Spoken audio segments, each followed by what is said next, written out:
And now, shifting focus, France's far-right and left-wing lawmakers joined together Wednesday in a historic no-confidence vote prompted by budget disputes that forces Prime Minister Michel Barnier and his cabinet members to resign, and this is a first since 1962.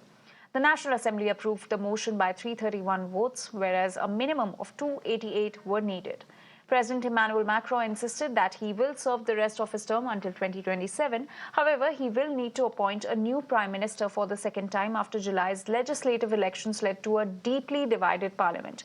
Macron must appoint a new prime minister, but the fragmented parliament remains unchanged. No new legislative elections can be held until at least July, creating a potential stalemate for policymakers. Well, very unstable situation, which really is a result of the hollowing out of the center.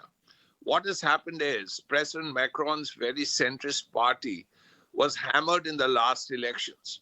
And the two sides that came up were really the left, which got much stronger, and the extreme right, which had also got very strong. Now, Macron, after a long while, appointed Michel Barnier, who is really center-right.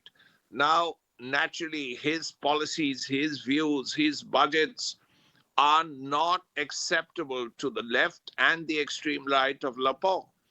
So as a result, it's got to a stage when everybody disliked him, the left and the right. And because in the last election, Macron's own party had got such a hammering that he didn't have the strength to ensure that his prime minister, and in the French government, the president appoints the prime minister, that his prime minister could get his budget through.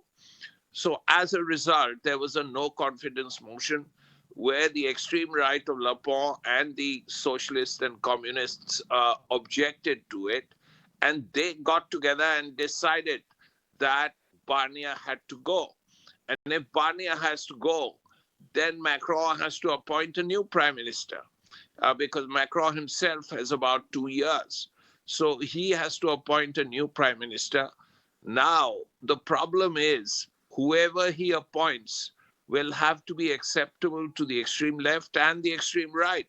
The communists will have to approve it. The socialists will have to approve it. Le Pen's party will have to approve it. And it's going to be a huge challenge.